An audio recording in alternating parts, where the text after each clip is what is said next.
Cool. Hi. Hello. The authorized representative for Hackle is here. Please turn your camera on, please. Okay, I have to access it, so it might kick me out. So I'm gonna do it now. That's fine. Okay. I know I denied the motion to set aside the default judgment back on August 21st. Defendant failed to appear. Correct. Defendant's motion to seek leave of court is denied.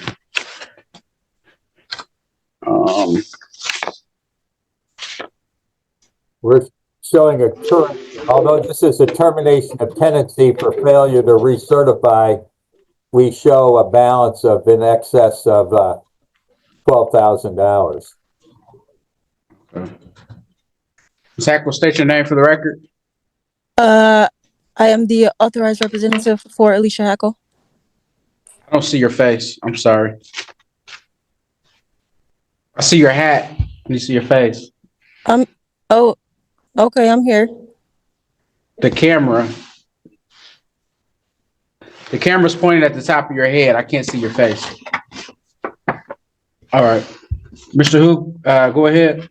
Yeah, thank you, Your Honor. A judgment was entered, a motion was denied, trying to set aside the judgment. Plaintiff is seeking a order of eviction for termination of tenancy. No payment has been made since March of 2024. We would ask that a writ be issued. So the writ will issue and execute immediately. Thank you, Your Honor. I would like to say Thank you. there's been a defective order of process. I never received a motion for today. Ma'am, what's your name? You said you're representative for Alicia Hackle. Yeah. What's your Yeah, name? I never received the order of process for court today. I went down to the court today and she gave me the documents for court today. There's also isn't a sign off by a judge on the document sheet that she explained to me that the judge didn't even sign the documents. I also never received a motion in the mail. Well, this is an application. There is an application for eviction. Yeah, But hold on one there's second. an issuance for a writ here. I've actually never received that so that I could formally respond to it. All right, so let me make a record. Give me 1 second. Yeah, there should be some proof of service in the files for the Oh, case. well, hold on 1 second. 1 second. You were Okay. served with the summons and complaint. It was posted on the address by Chief Officer, Court Officer Juan Polanco. I believe he did it on July 20th, 2024.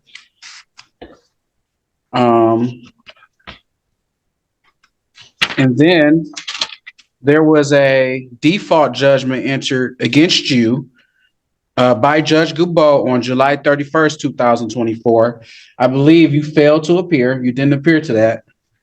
And so that's how we get here now. Then you filed a motion to set aside the default judgment. Hold on 1 second.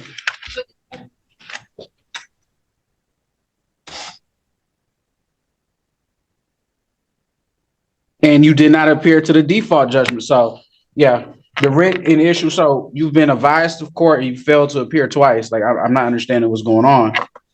I actually So the writ, all my documents. I've given all my documents. There was a judgment issued against me. And it was denied. But and then after that, I hadn't received anything back for the case until I'm in court today about something that I had gotten no prior documents before I came to court today. I literally didn't receive any motion for issuance for a writ until today when I went to the court to get the papers. I didn't receive this by mail at all, so that I would have been able to respond to it before now. Your Honor, I have not missed any court dates. Your Honor, I heard your ruling. Thank you very much. all right. Thank you. We're all set. Have a good day. You too. Thank you.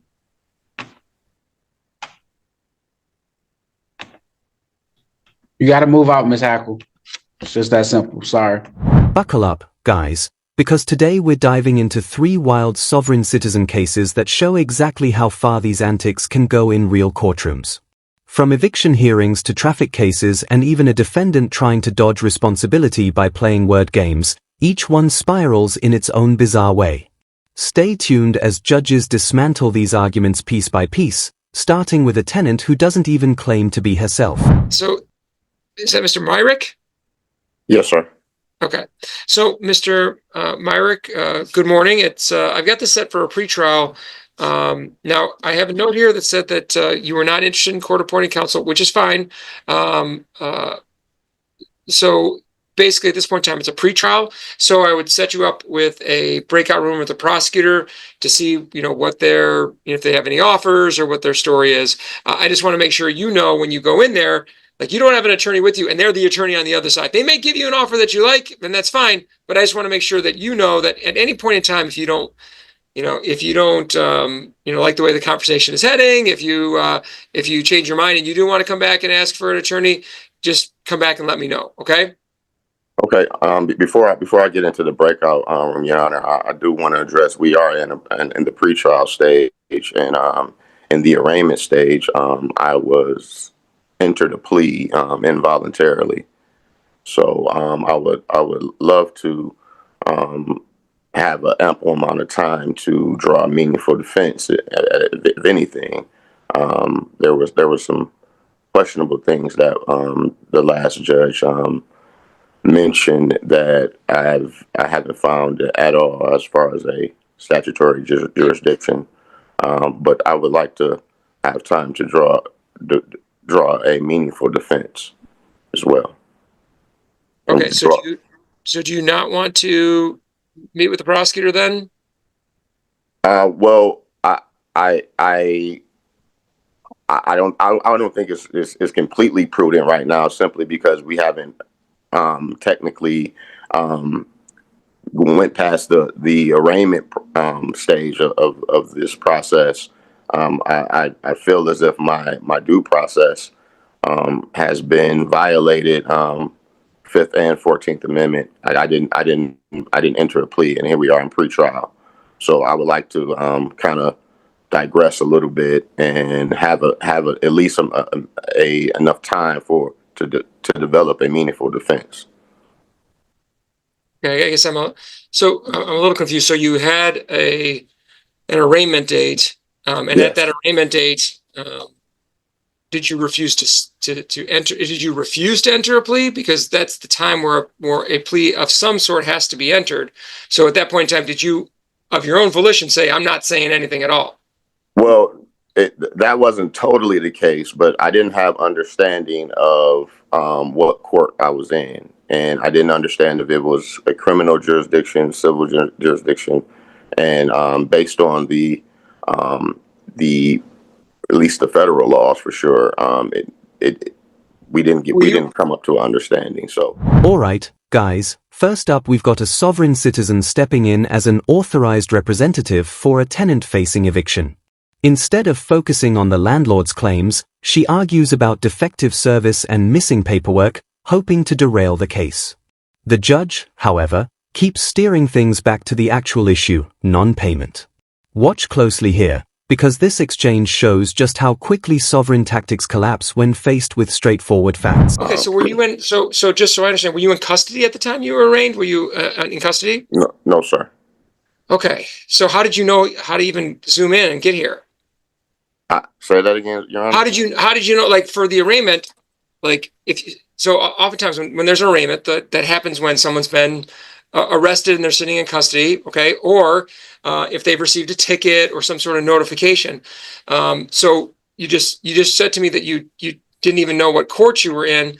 So I just want to know, like, how did you know how to get here? How did you know how to zoom in? Because the Zoom information contains all of our like what court it is, what magistrate, like all that's contained in there. So I just how did you know otherwise? No, I did receive a ticket, and I got notice. But what my issue was appearing here on special appearance today, and I needed to get understanding of what jurisdiction I was in. Okay, all right. So because I definitely want to make sure that people know where they're supposed to be. So I think I'm looking at the same ticket that you had. So it says on the ticket, 44th District Court, Royal Oak. And then the court address is on there. And then you said that you received notice. So the notice that went out, it would have had the Zoom instructions. Again, Mr. Myrick, as you can imagine, I'm always very concerned in making sure people have the proper notification and all of that. So it does appear that, you're here a second time. The only thing that I was, now looking at the file here, you were ordered to post a bond and you didn't. Now, I'm reading the notes here. It says there was a bond of $1,000 cash surety, no 10%. So $1,000 bond was expected to be paid within 48 hours. Now, Mr. Meyer, we're here today. You showed up on time. So one of the reasons that a bond is ordered is, one, for the safety of the community, and two, to a secure appearance. Well, you come here a second time, and so I am very comfortable that you are going to continue to show up. So I, at the very least, for you, Mr. Myrick, today, as long as you continue to abide by the expectation that you'll show up, and you have twice now, I'm going to actually amend that bond. So even though you were supposed to do it within 40 hours and you didn't, okay, the fact that you showed up here again, at least to me, is enough evidence to suggest that I can count on your appearance going forward. So, yeah, that's righteous. Here's where it gets interesting. Our narrator breaks down what just happened. Sovereign citizens often try to squat by pretending paperwork is invalid, but it never holds up when judges demand substance over empty jargon. This short commentary sets the stage for our next hearing, where a defendant named Myrick decides to push his own sovereign script, challenging jurisdiction right out of the gate. Things are about to heat up. And what I'm ultimately asking, Your Honor, is that if I can have more time to, I don't have any discovery. I don't have what I need to assess to move forward. So if I can have more time. I have no problem adjourning the pretrial so that you could do some more information gathering. Just to let you know, Mr. Myrick, again, like our court, as you can imagine, with 696-75 Woodward, we have a lot of traffic misdemeanors that come through this court. And one of our signature programs that we've been doing for the last 8 years is, trying to really help people, because I would imagine that you pay attention to the challenges of the Metro Detroit area and public transportation issues and people's ability to get around, and how many people over time have got themselves in the cycle of they have to drive, but they pick up a ticket and they can't pay that ticket, so the license gets suspended and they get stuck in the cycle forever and ever and ever. Okay. Well, in our Operation Drive program, what we've done over the last 8 to 10 years, we've been keeping stats since March of 2016. So in the last 9 years, we're over 1,700 licenses restored. So that's something that we try to do, is make sure that we inform, educate, get people the information that they need, which, Mr. Myrick, you could probably imagine, for years and years, the court system hasn't been great about letting people know even where to start, how to get their license. So in the meantime, while you're doing your investigation, I at least want to let you know what's on your record so that you can at least know, because some people don't even know where to start, how to go, or what to do. And the law has changed in a significant way. It used to be that every single little ticket that you'd get would suspend your license. Now it's only a couple tickets here and there that do that. So I'm very honored, Your Honor, to be in your courtroom. I think you're the one that I've heard so much good news about, goodwill and good-hearted judge that assists the public, to oppose to the opposite. So I truly appreciate your efforts here. Thank you very much. Now we move to Mr. Myrick, who wastes no time questioning the court's jurisdiction and claiming his plea was involuntary. He insists he's only appearing specially, trying to dodge accountability by splitting hairs over legal terms. The judge isn't buying it and presses him with logical questions, exposing cracks in his argument. This segment shows the tension between a judge trying to move forward and a defendant clinging to wordplay. It's an NPOI? Yeah, it should be an NPOI. All right. Because there are all of which are showing 45s. So really? Yeah, so let me look at the second one. Sorry, it's taking so long. That's all right. That'd be great All right. news because that'd be just $45. No proof of insurance. This one was a default judgment. It is showing $45, but it is showing a bond that you posted, sir, back in 2009 of $398. I think they took that, so perhaps they applied it to that fee, and they just want the 45. That may be the answer on that one.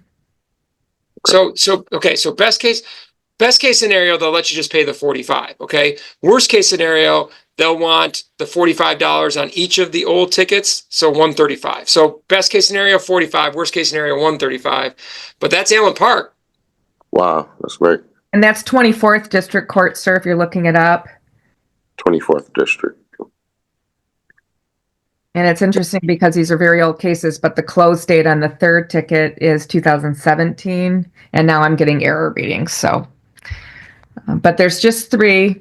Looks like you had your bond taken on the no proof because perhaps you didn't go back, and that may satisfy that. All right. So Mr. Myrick, so here's what we're going to do. I'm going to bump this out a couple weeks. You get to work chopping away at that kind of stuff, but I will say this. I only want to bump it out a couple weeks because if you get those things done, all right, I want you to come back and see me. We'll be able to run a new driving record. We'll see if by doing that, all right, that they follow through and let the Secretary of State know. Because if they take your money and they don't let the Secretary of State know, then the suspensions remain. And then we can even contact the Secretary of State and just make sure that they know, like, oh, by the way, he paid those. Right. And then when you come back here, you can give me an update. But just know, if you've paid those 2 tickets, you should be able to go to the Secretary of State and pay the reinstatement fee and go from there. So what do you think, a couple weeks? Safely to say, I would say 30 days. If I can have the grace. No problem. No problem. Thank you, Your Honor. I appreciate you dearly, too. Thank you very much. You're welcome. All right, so we'll adjourn this 4 weeks, and we'll send notice again. And then just do me a favor, Mr. Myrick, if you run into issues, I'm gonna send you our direct line here at the court. Thank you very much, Your Honor. And for example, if you do decide, if you're running into issues, I certainly can connect with Mr. Engat, Ms. Chappelli there. Mr. Engat's our MIDC coordinator. I know that you initially were not inclined to go with assigned counsel, but what Ms. Chappelli's doing today is exactly what would be done. So if you just reach out to us, let us know, like if you're running into brick walls and you say, like, I would like an attorney attached to this case, then call us and we'll get it. Here the judge patiently explains court procedure, arraignment, and bond conditions, while Myrick struggles to keep up. The turning point comes when the judge decides to amend his bond after seeing him appear twice, recognizing his at least showing some compliance. But beneath it all, you can sense the frustration. Myrick's cognitive dissonance is clear, and yet the judge balances firmness with fairness, trying to keep the process moving. Court calls People versus Ryan John Hart, file 24-4935FH. Your Honor, Ryan Ziegler on behalf of People. Thomas Seeger appearing on behalf of Mr. Hart. I have somebody in my hearing room listed as Ryan Hart. State your name for the record, please. My name is Ryan John Family Hart. I don't have anyone on my docket listed as Ryan John Family of Hart. I have an individual listed as Ryan John Hart. That's either you or it's not. You get to tell me whether or not that's your name. If it's not, then I need to call a different matter and bring somebody else into my hearing room. Your Honor, I'm the representative of that entity, yes. That's not an answer, sir. Your name is either Ryan John Hart, in which case you're invited to participate in the proceeding today as Ryan John Hart, or you're not Ryan John Hart, in which case I have no use for you to be in this hearing today. So tell me your name so that I can determine whether or not you're the proper person to be called in this case. My name is Ryan John Hart. May I ask a question, Your Honor? This section is where things flip. The judge explains Operation Drive, a program to help defendants restore licenses, and suddenly Myrick drops the sovereign script. Instead of arguing, he praises the judge as good-hearted. When fines are broken down to just $45, $135, Myrick's tone shifts completely, turning cooperative almost instantly. It's a revealing moment that shows how quickly these defenses vanish when real solutions are put on the table. No, you may not. Mr. Hart, this is not a complicated process, and this process does not get less uncomplicated. When I call a case, I start by identifying the parties that are to the case. When I'm confident I have the correct parties to the case, I proceed then and decide how to go forward. In this case, your difficulty, and I think intentional difficulty, is affecting the ability of the court to be able to proceed and to conduct its business. That's relevant to a lot of points, but most importantly, it's relevant to a pending motion that your attorney filed, presumably on your behalf, but I sense that it's not only on your behalf, it's also on your attorney's behalf. And so we're going to take up that motion. But your difficulty in basic things like telling me whether or not you're the party to a case is thwarting the court's ability to timely get its business done. I'm turning to the motion now that's before the court today, which is a motion to have attorney withdraw and to have you represent yourself, Mr. Hart. The court does not find that motion to be well placed, and I'm not going to prevent it. And the reason is there are several steps that need to be taken in order for you to be able to assert your right to represent yourself. First and foremost, I must find that your assertion of that right is unequivocal. I don't have that. What I have is your attorney's motion, and I recall very clearly and plainly the last couple of hearings that we've had. A couple of hearings ago, I had findings that I made based upon a competency and criminal responsibility examination. You were found both competent and criminally responsible by the court after assistance from the Center for Forensic Psychiatry and after an in-depth intervention and interview by them. I made the findings, your attorney agreed with them, and the prosecutor agreed. I have not once heard you make any type of unequivocal request at all. What I instead heard when I consider whether or not there's an unequivocal request for you to represent yourself is your attorney explained to me, I think this was 2 or 3 hearings ago now, that he was somewhat conflicted. And these are not his exact words, but this is what I recall from it. He was somewhat conflicted. You had wanted him to file various different motions, which the attorney did not find were supported by law. And the communication that I had in response to Mr. Seeger, again, was some version of this. I told Mr. Seeger that as the attorney, he and he alone chooses which motions are to be filed and which are supportable by fact or by existing case law or by the extension of existing case law. If he can't make those arguments that are good faith supported by law or an extension for the law, then he's not permitted to file the motions. It was at that point that Mr. Seeger then suggested that another solve for him could be that you could represent yourself. In other words, the implication that what Mr. Seeger was making is that if you were representing yourself, you would not be constrained in the way that he is. It would allow you to file whatever frivolous motions, I'm using that word, Mr. Seeger did. Finally, we land in front of Judge Colin Hunter with a defendant named Ryan Hart. Hart refuses to acknowledge his own name, claiming he's only a representative. The judge cuts through the nonsense, warning that this intentional difficulty is stopping the case from moving forward. It's a sharp reminder that courtroom theatrics don't stop the law from applying. And that wraps today's breakdown. Don't forget to like this video, subscribe to the channel, and we'll see you in the next one. Whatever frivolous motions you wanted to. And so the request to have you represent yourself as made through your attorney is not found, number one, by the court to be unequivocal in any way. Number two, I would have to go through with you and be confident that you understood the maximum penalties associated with the crimes. I have every reason to believe that you understand the maximum penalties, but I have every reason to believe that if you and I had a discussion about what those maximum penalties were, you would express confusion and you would not express a knowing, confident, and voluntary understanding of those things. And so I'm not yet even going to get to that second step.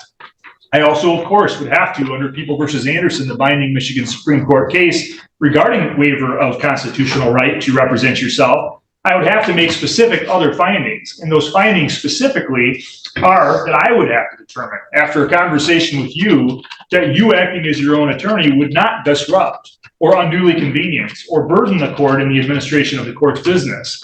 What is plain, obvious, and unarguable in over the last 2 or 3 hearings is that if you were permitted to represent yourself, you would make the court's administration of justice difficult, you would delay matters, you would be disruptive, and your representation, therefore, of yourself would be unduly inconvenient to the court and the court's operation of its business. For that reason, even if I found that you otherwise made an unequivocal request, which you haven't, Even if I found that you clearly understood and you expressed your waiver knowingly, intelligently, and voluntarily, the court would still not grant your request through your attorney to represent yourself under specific circumstances here. It's my firm finding, based upon the background that I'm aware of, that to allow you to do so would only encourage you to file what are very spurious and frivolous motions. It would waste the court's time, it would waste the prosecutor's time. And although it would waste Mr. Seeger's time to have him remain on, the court also notes that even if there is good cause for Mr. Seeger to withdraw, the Michigan rules of professional conduct allow the court to continue an attorney's appearance and order that an attorney continue on a case even when there's good cause to withdraw. And so I choose to exercise the discretion provided to me under those Michigan rules of professional conduct and the Michigan court rules and Michigan case law in denying any request to have you represent yourself. You are and will remain represented by Mr. Seeger until further order of the court. Mr. Seeger, did you need then some time to discuss the effect of that ruling with Mr. Hart before I decide how this case needs to resolve? I do, by way Your of trial. Honor. Additionally, Your Honor, Your Honor, amended off. Your Honor, I have something to say. May I speak? Mr. Hart, you don't get to decide when things are set. That's again part of the issue. That judge has not let me speak Presenting at all yourself. in more than three. Mr. Hart, this will not be an argument. This case will not proceed by me talking over you or you talking over me. Court proceedings by law and by procedure, Mr. Hart, are to be ordered. And they're to be in a specific order, and that order is dictated by the trial court judge. That's me. It's not dictated by an individual who's charged with criminal offenses, you. And so I'm going to exercise my discretion to control those proceedings. You right now, Mr. Hart, are free on bond. I don't particularly have any care as to whether or not you're free on bond or whether or not you sit next door.